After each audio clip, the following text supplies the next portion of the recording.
This is the I Read Comic Books podcast, the very best podcast for regular comic book fans. I'm your host, Mike Rapin. Joining me this week, the threat of pumpkin spice and jack-o'-lanterns. This week, I'm joined by Kait Lamphere. I am a pumpkin spice latte.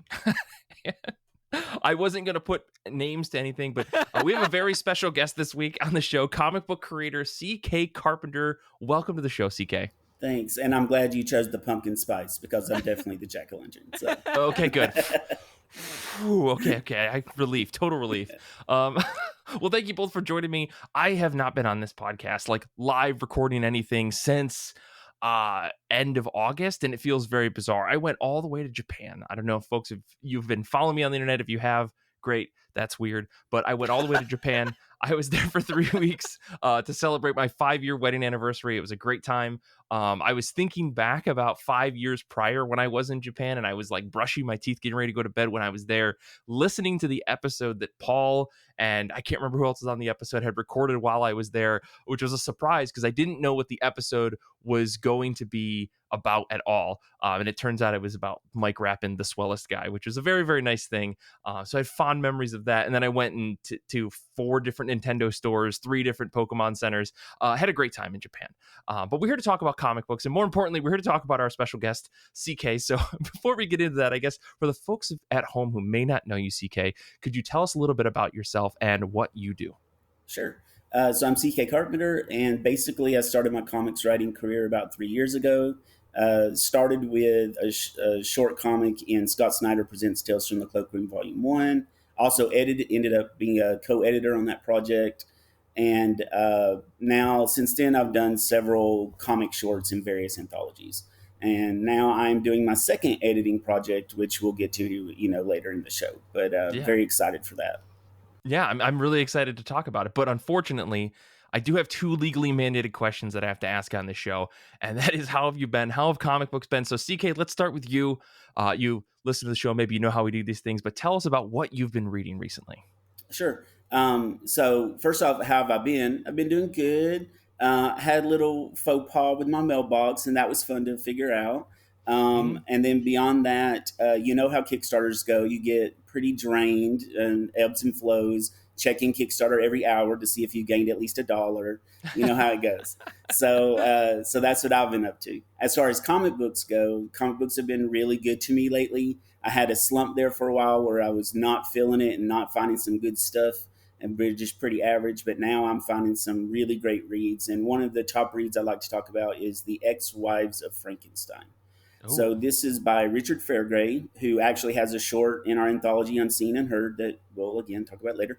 But he, interestingly, is actually legally blind. He can't see in one eye at all, and he can see about 3% in the other. And somehow he manages to turn out ridiculously amazing work. It's just phenomenal. And he does writing chores, art, the lettering, the coloring, everything. And he's done about almost 300 titles at this point. If I'm not mistaken, I think his goal is 300 titles by the time he turns 40, I think is his goal. And I didn't even start until 41. But that's pretty exciting. He's known best probably for his GLAAD Award-winning young adult graphic novel, 4-Color Heroes. That's about 2 boys who fall in love with the comic book medium and then fall in love with each other. But that's not what it's fantastic. But that's not what I want to talk about. Ex-Wives of Frankenstein. The reason why I wanted to talk about this one is because he turns one out like every month, a story every month on Kickstarter is what it seems like lately. But the reason I want to talk about this one is this is his next launch. He's launching the 4th issue. And so I've read issues 1 through 3. The 4th issue is going to wrap up the series. And so basically, let me read his own words here about how he describes it. So he describes it as basically, let me get here. Elizabeth Frankenstein and the bride reconnect on the day that their respective ex-husbands are found living as a couple in the Arctic Circle. So it's a modern reimagining of the characters from Frankenstein and with a queer twist as well. And so basically, the whole thing starts with them being found in the Arctic Circle, the monster and Victor, and them coming out, like I said, as a couple. And so what happens is they're not even important to the story, though. It really does follow the Ex-Wives of Frankenstein. It follows the bride and it follows Elizabeth Frankenstein. And basically 3 issues in, it's interesting because really all it's been is their bond with each other and how they dislike each other, but then they are now bonding over this situation that they've both found themselves in. They're thrown into the mainstream media and like constantly being harassed. Dr. Frankenstein is considered a celebrity, not only because, of course, he's done this major scientific breakthrough, but then also because he's now in the queer community. And so they're dealing with the spotlight. They're dealing with disliking each other, but now bonding over this situation that they find themselves in. But what makes it great is even though it's just been 3 issues of the 2 women just talking, basically, is Richard Fairgrave's masterful way to lay out a page. His panel layout, he can have 12 or 13 panels on a page, and it does not seem claustrophobic. It's really beautifully done. He can even have like a third of the size of a panel take up the page and somehow squeeze in 12 or 13 panels more, and it still look really beautiful. And he'll do interesting things too. Like there's one panel where the angle is like if you're at a bar and you know how you hang wine glasses up above your head kind of thing. And it's from that angle viewing down into the women talking, and the women are in the wine glasses, so their image is distorted. So it's a great metaphor for how they're feeling. There's another one where instead of, they're still talking, but instead of it being like a Tom King, 9 panel where it's just talking heads at each other, he zooms out and puts them in the background talking, and the foreground is like a pool table with a ball on it that's covering up the character that's not talking. A pool stick hits the ball, covers up the other character that's not talking at that point. And so it was very interesting. I thought, why would he do this? And I think, to me, it's like trying to show how they're still alone, even though they're together, kind of thing. But Richard might come back at me and say, dude, I just thought it would look cool. And so who knows? That's just me putting on my glasses and going, let's see here. What is this really about? But it's really great. So even though it's been just a slice of life talking kind of situation, you really feel for these characters. I'm really attached to them. I can't wait to see what happens.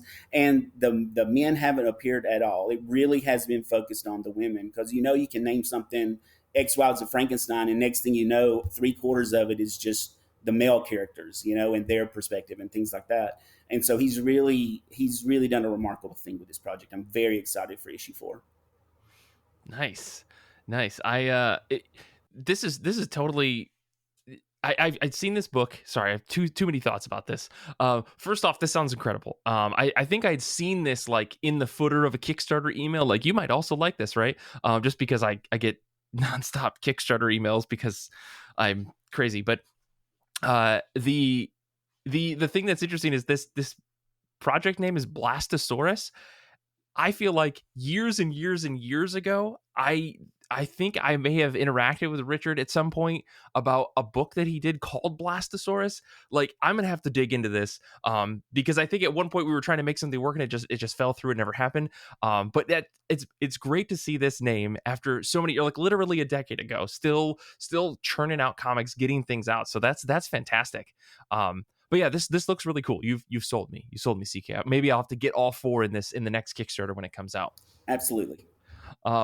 Well, I guess, Kait, let's kick over to you. How have you been? How have comic books been? What have you been reading? Yeah, I've been good. I've been catching up on all of my reading that I didn't do over the summer because I was so busy. Quick reminder that last week was Banned Books Week, and banned books lists make great recommended reading lists or great gift guides. Go read a banned book, support your local library, register to vote, etc. I read Watership Down pretty recently, and this is by James Sturm and Richard Adams, who wrote the original Watership Down, and then the illustrator is Joe Sutphin. And this was actually my the first time I ever read Watership Down. Like, I never read the novel, I never saw the cartoon. Yeah. And this was a really moving, sad story. Also, Right. like just emotional all around. And if you've never read or seen Watership Down, it's basically the story of some rabbits trying to find a new burrow. And just be ready with a box of tissues. And I feel like all of the things that I could complain about aren't the fault of the adapters. It's like there were a ton of characters, and even like I read the rear matter, and the adapters even cut down the number of characters, which is crazy because there were, I don't know, like 2 or 3 dozen. And there's also like this rabbit language, like there are special words for things that they reference, except that like there are words for those things in English, and so sometimes they use it as like complex English words, and I'm like, why is there not a rabbit word for this idea? Like, just very like I don't know where that line is. Like, how did Richard Adams decide what was going to be in rabbit? You know. And then I don't know if it was the adaptation or if this is the way that the original book was written, but I thought that the main character Hazel that everybody ends up following, like this character ends up being kind of the leader of the new borough. Definitely thought that they were female for half of the book, and I was like, yeah, strong female rabbit protagonist, not a girl. Oh. And then there's a character. Kait, can I bug you? So I actually don't know anything about the story of Watership Down other than I know that it's about animals and it is devastating. Yeah.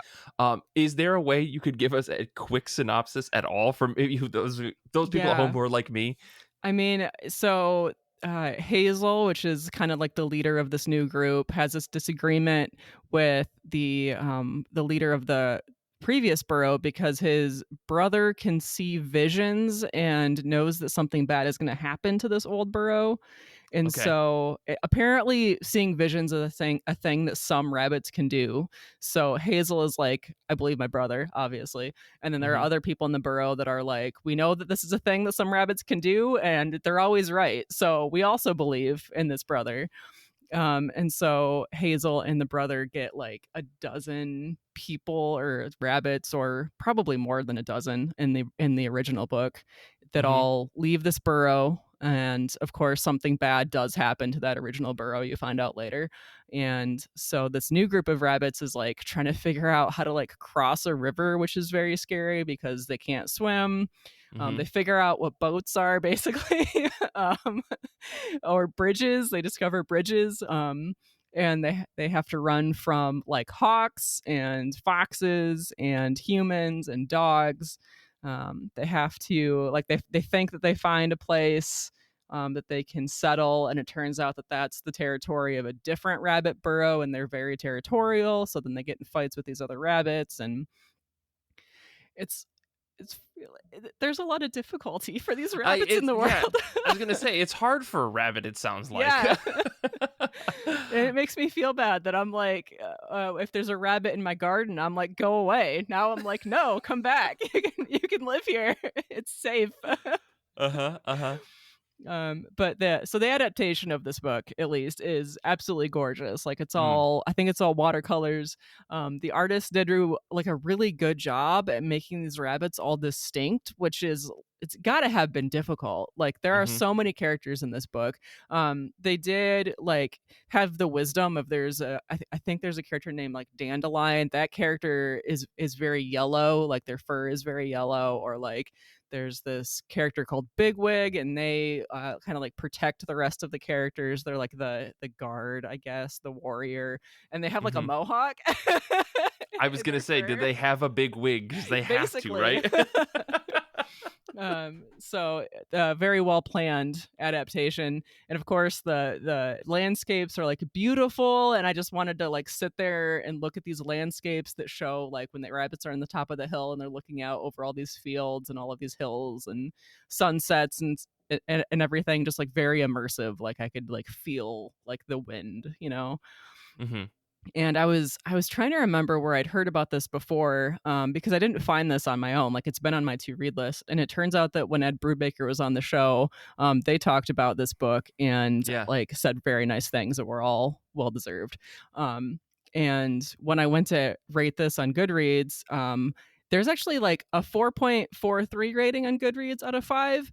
Over 4 doesn't really happen. Like Goodreads is really picky, right? Like the whole of Goodreads, everything averages out to like 3.5 all the time. Sure. So this is very highly rated, and of course it won an Eisner. So yeah, well deserved. Gotcha. Yeah, Paul G in our Discord chat was saying that it's a wonderful coincidence that you picked this, because I think this is Paul's Discord pick for the top of our pile. I should say, for folks that are listening, you should know we're broadcasting this live on Twitch and YouTube, and if you're on Discord, you can chat with us as well. So come hang out with us the next time we do one of these. You should know. You should just know these things that we're going to do with them. But Kait, I'm glad that you enjoyed this. This sounds. Maybe I'll bring myself to experience devastating heartbreak by reading Watership Down.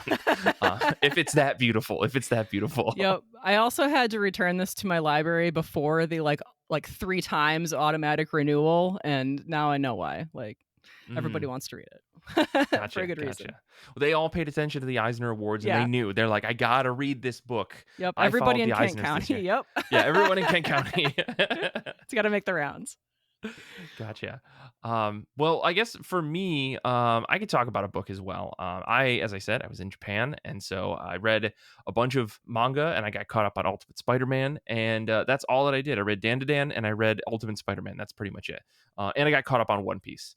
But otherwise, I've been slowly playing catch up. I read Houses of the Unholy earlier today.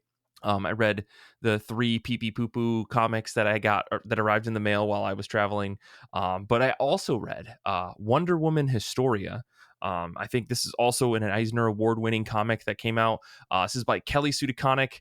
Art by Phil Jimenez on issue number 1, Gene Ha on number 2, and Nicholas Scott on issue number 3. Colors on issue 1 by Hi-Fi, Arif Paranto, and Romulo Ferrado. Junior, and on issue 2, Wesley Wong, and issue 3, Annette Kwok. And the reason I want to make sure that I call all of these people out is because this is one of the most beautiful books I have read in a very long time, from the big 2 at least. Just absolutely stunning visuals. The story, for those of you that maybe don't know, it's an untold history of the Amazons, told in this like Homeric style in 3 parts, 3 different chapters, very like oversized issues. It asks the question of like, how did the Amazons come to be? What did the gods do to create them? What did the gods do to stop the Amazons? What's the controversy behind the Amazons? It's a pretty epic book, for lack of a better term. Overall, it's a miraculous comic that I think like anybody who has a remote interest in Wonder Woman should read. If you're a DC fan in any capacity, I think like this is like a Bible. This is something that you need to have read, I think, in order to understand where DC is with the Wonder Woman mythos in general, because I think like Kelly Sue DeConnick and her co-creators on this book did a fantastic job of like reestablishing the Greek mythology that is the basis of Wonder Woman's story. And it's funny because this series is called Wonder Woman Historia, but Wonder Woman is not in it. Right, she shows up in the very final pages as I think Kelly Sue DeConnick tries to take this canon that she has created about like the origins of who the Amazons are and brings it together with the Wonder Woman that we know today. Like, how was Diana born?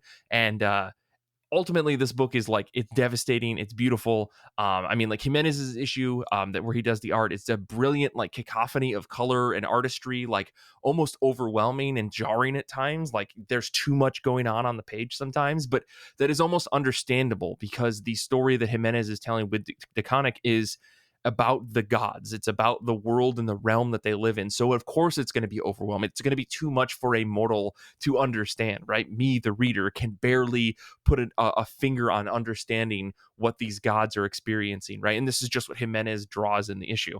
And it tells the story about how the Amazons were created as the women of the Greek pantheon kind of come together to create these original Amazons, 6 tribes of 5 women, creating this perfect or near perfect number of 30. It's all in the book, guys. Go read it. But still, it's a it's a really cool like way to depict like this huge idea through just an overwhelming amount of art. And the colors on this book by Hi-Fi, Arif Paranto, and Romulo Ferrado Jr. are just stunning, right? Like this is the brightest issue of the entire run, and it's just like too much color, like a Lisa Frank painting, right? Or Lisa Frank, print or something like that from, old Trapper Keeper days, where there's just bright colors and dark colors, and it's a swirl of like too much line work, and it's kind of like a blur of everything. But if you sit there and like stare at the page and you go over it with like a fine-tooth comb, you will see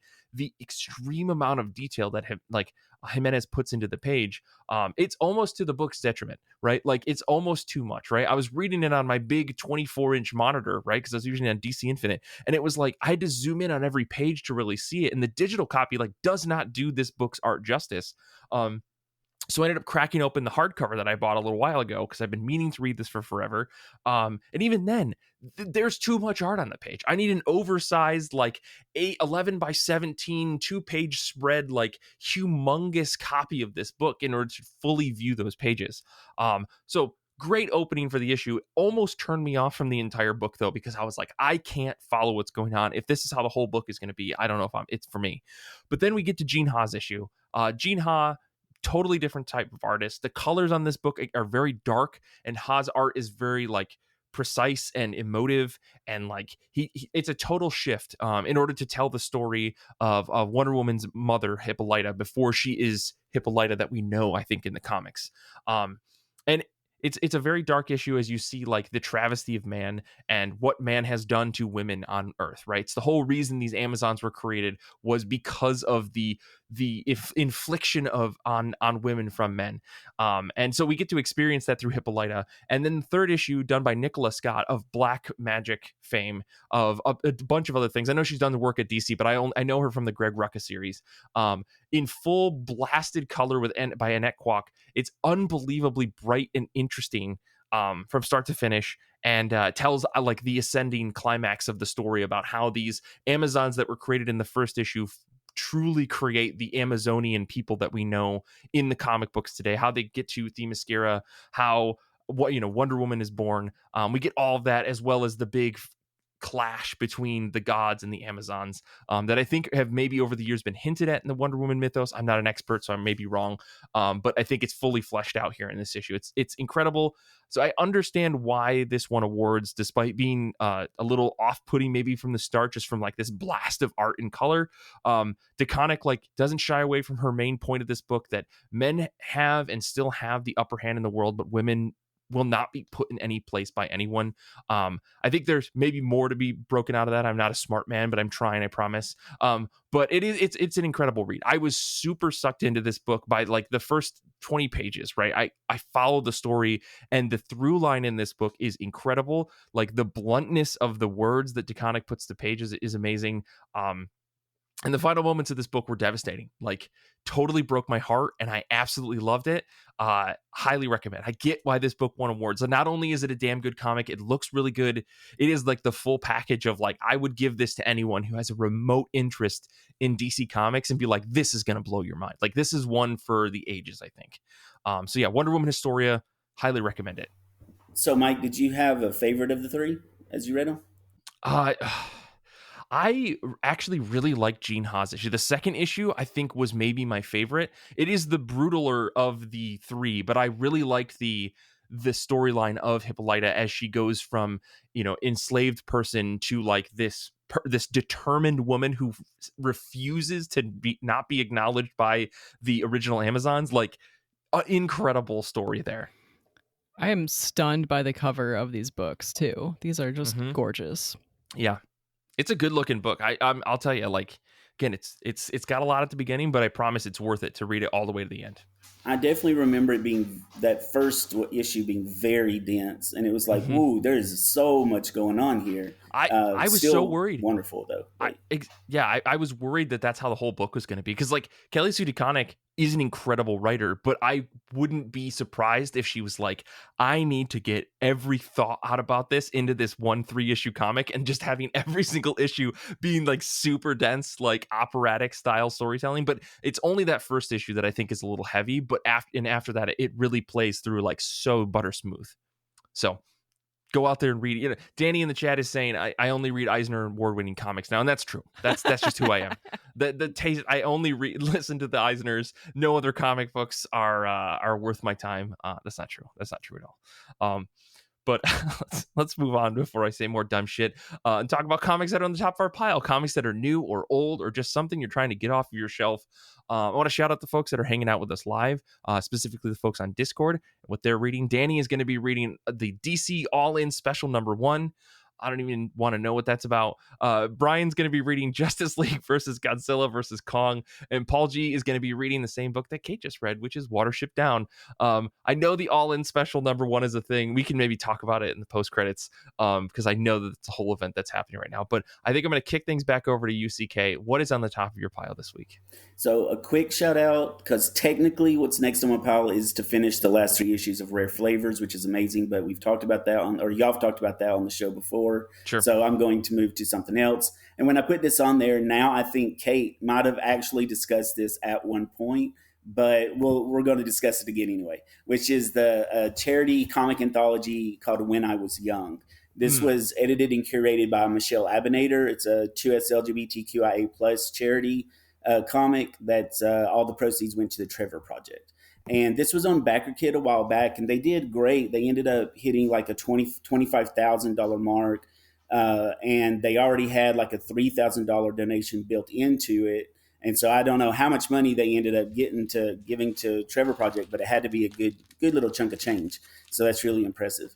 I just got my copy in the mail. Oh, very cool. I love that cover too. That cover is so gorgeous. Beautiful cover. And so When I Was Young is basically 18 stories. It's 100 pages, and it's 18 stories about, let's use Abinader's words, short stories of inspiration, advice, and triumph. So it's all about uplifting stories. So that's good for a change in the queer world sometimes. And so I'm excited to read this one.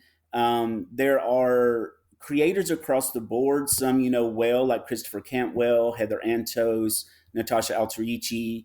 Then you got some famous, or not famous, but in the indie world pretty famous, Tinch, Fellhound, Laura Helsby, Richard Fairgray, yet again, Kat Calamia and Phil Falco of Lifeline Comics. I'm in their most recent anthology, Transphoria, just to plug myself there for a second. And they put out like a 1 or 2 books every single month on Kickstarter. So if you don't know Kat Calamia and Phil Falco by now, I don't know what's wrong with you. But they are like some of the most prolific creators I like follow in. So like I feel like I accidentally got onto their mailing list and I was just like, oh my God, they are putting out books constantly. It's bonkers. Yeah, it's intense. And there's a little something for everybody in their world. But I'm very excited to read this. You know, I love queer stories as a queer person myself. I love reading inspirational stories, especially about when I was young, because, you know, queer youth go through a lot especially in this country, especially right now. And so I think this is a very, very important book to have out there. So I'm very excited to read it. Yeah, me too. Like I said, just got my copy in the mail. Like I'm jazzed to actually sit down and open this up. Like it's still in the bag. I literally opened the mail for it this morning. That's cool. Let me talk about what I am reading next. This is a weird one. I'm just going to put that out there. So we had our IRCB Discord book club that is going to become a monthly thing. We're picking out the next books right now. We're going to meet in October. We're going to meet in November. So if you're interested in that, make sure you're on the IRCB Discord so you can come and hang out with us and talk comics with us that are not on this show. We most recently read The Outer Darkness, volumes 1 and 2, like rest in peace to that book series that should have gotten an end but didn't. But as part of that discussion, we kind of moved on to what other people are reading, and Jack, who was on the book club, brought up this book called Skin Police #1 that is coming out this upcoming week. Very jarring title. This is by Jason Thomas, art by Daniel Geet, colors by Jason Wordy, and letters by Jeff Powell. Daniel Geet, weirdly enough, I've read a lot of comics by, because back in the day, I was reading the Kieran Gillen Uber series that was coming out from Avatar Press. So I'm familiar with Geet's work, and I know that Geet's work can be very disgusting. And with this story, Skin Police, that makes sense, because I'm going to just read the synopsis for you all, because I can't find a better way to describe this, because I really don't understand what this book is about. In the year 2142, fertility levels around the globe plummeted and a black market for illegal clone babies emerged. Millions of parents used their own genetic material to welcome these new children, only realizing horrific consequences far too late. At some point in their life cycle, 3 or 4 of these genetic duplicates transformed into psychologically unstable killing machines known as dupes. Fortunately, the United Nations of Europe has decided to take an active role in containing the growing threat. Their specialized task force has taken up the inevitable task of hunting dupes before their violence can spread. To the government, they're the duplicate identification and capture division. To everyone else, they're the skin police. The worst part of the job, it's always the ones you least expect. This sounds like a strip comic or like a 2-page story out of 2000 AD. And the fact that this is being published by Oni Press makes me think that there's going to be something really, really gross and really exciting that I'm not sure if I'm ready to read. I think I said in the notes, like, I'm not sure if this book is going to be for everyone. I'm not sure if this book is even going to be for me, but I'm very curious because this creative team sounds interesting. I've seen Geet's work before, and the fact that Oni Press is publishing this book really blows my mind. Like, at the book club this weekend, Danny was saying that he's not surprised because Oni Press now has like the EC license and like all the old horror comic licenses and stuff.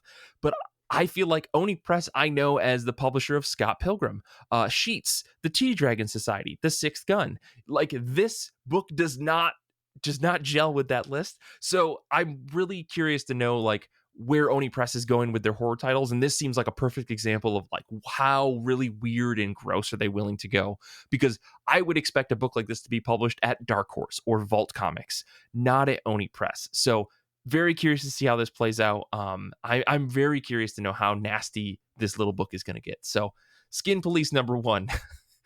I feel gross just saying the title. Yeah. Kait, are you interested in Skin Police #1, or are you going to be reading something else this week? I think that I'll probably read something else. Okay.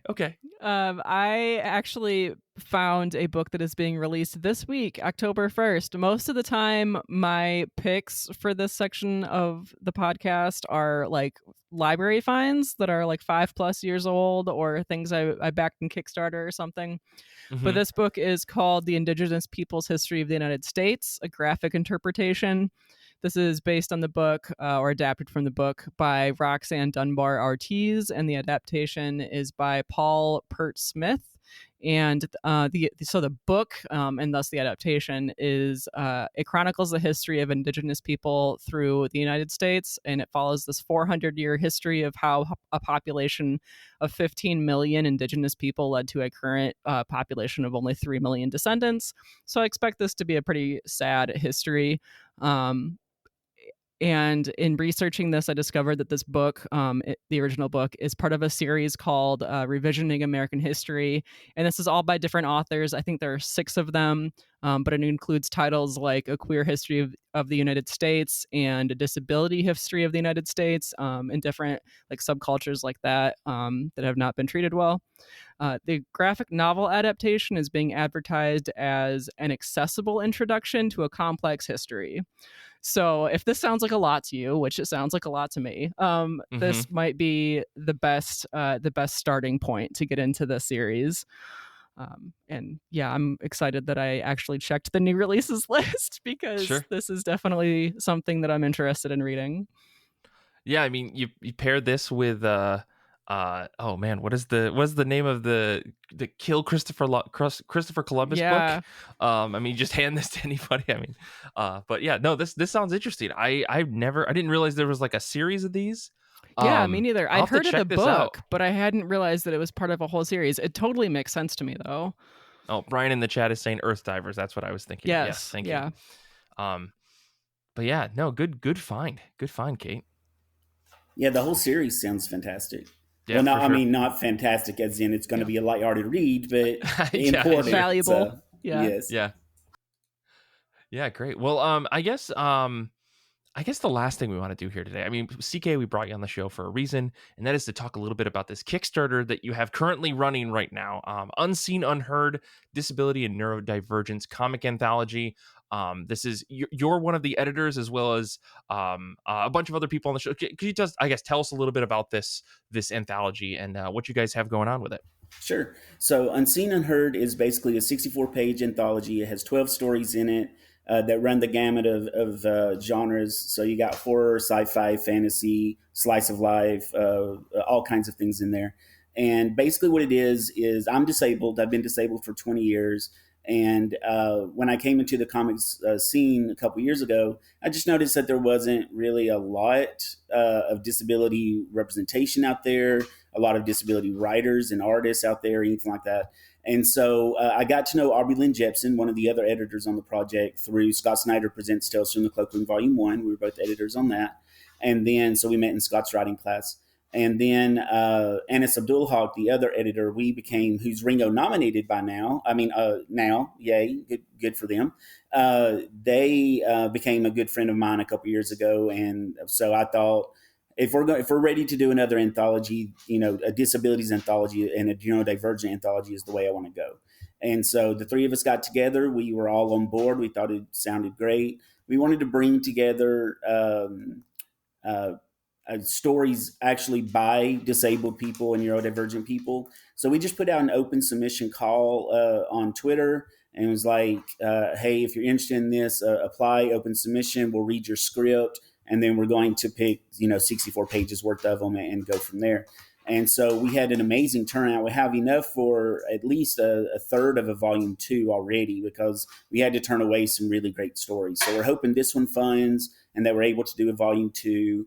That would be really amazing. And so what we made sure of is, because it would be pretty daunting, for a disabled person especially, to find 100% of your creative team being in the disability or neurodivergent communities, we just said, hey, as long as you hit the 50% mark, then we're good. And so every story has at least 50% of the creators being neurodivergent or having a disability.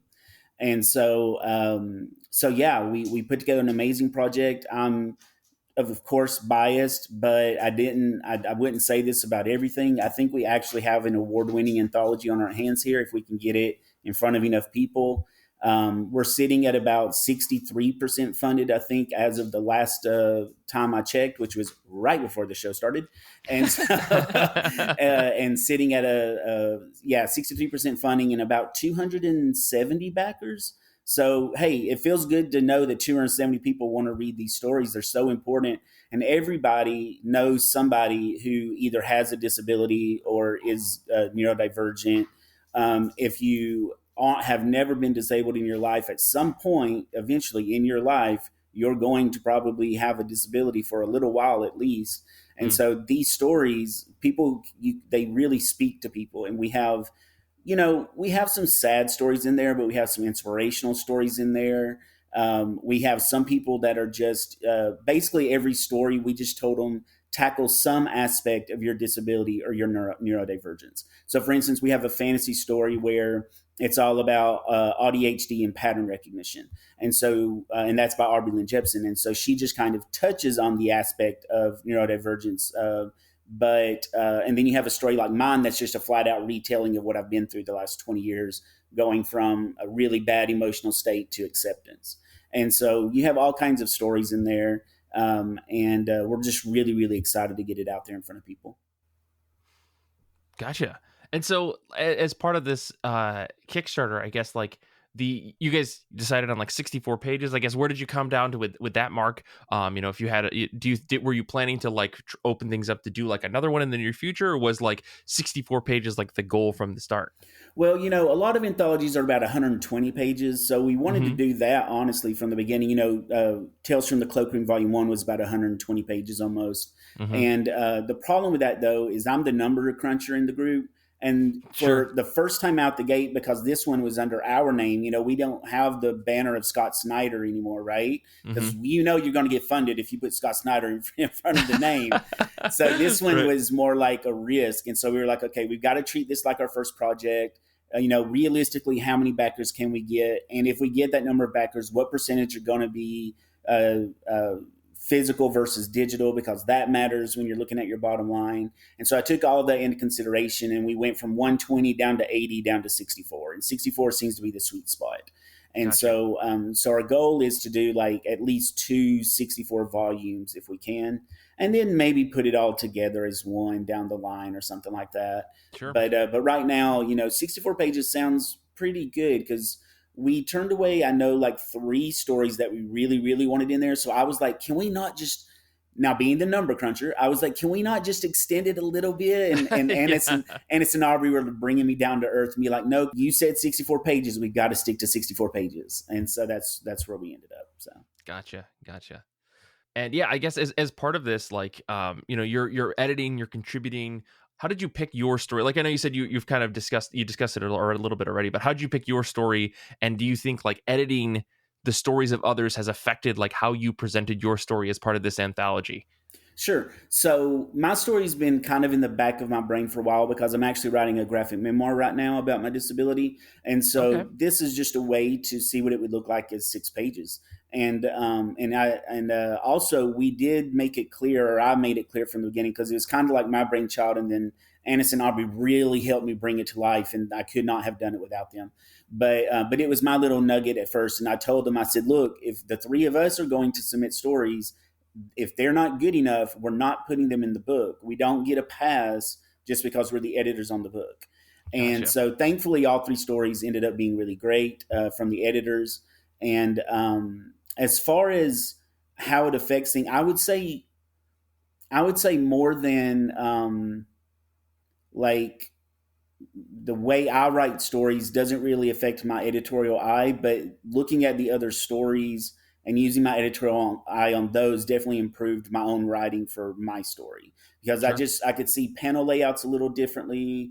That would inspire me to be a little bit more playful. Like, for instance, Richard Fairgraves, the way he lays out panels and things like that, let me be a little bit riskier when it came to my own layouts of panels, instead of just going, here's 5 panels, here's 6 panels, here's 5 panels, here's 6 panels. Sure. And so we're playing around with it. And I have a great artist attached, Mike Morocco, who's both doing the colors and the illustration and or line work. And I came into it and I said, look, this is really collaborative.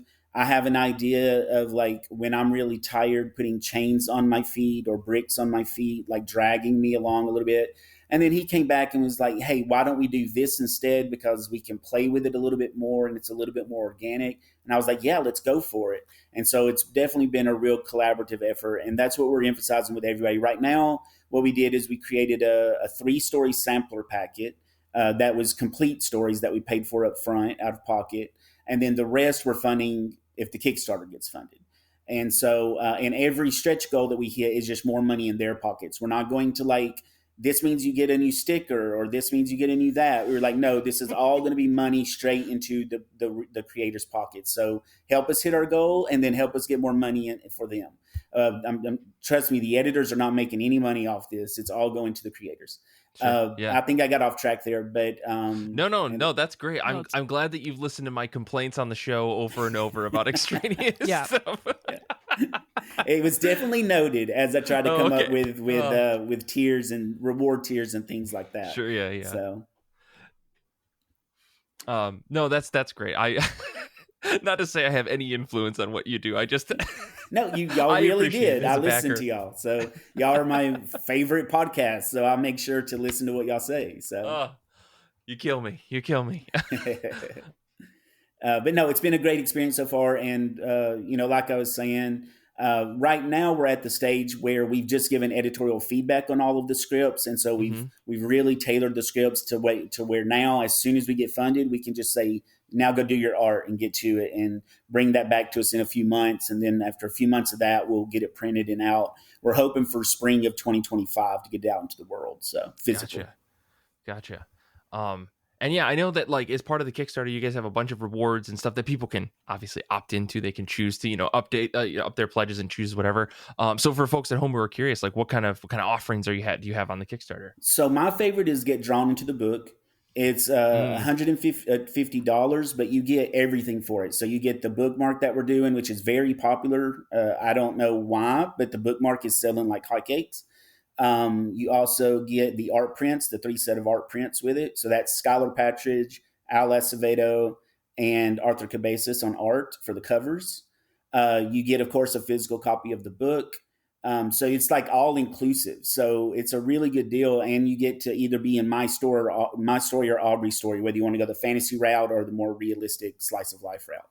And so we're really I'm excited about that tier. I really like it. We're limiting it to 5. We sold 3 so far. So Nice. if you have your eye on that, you might want to grab it up.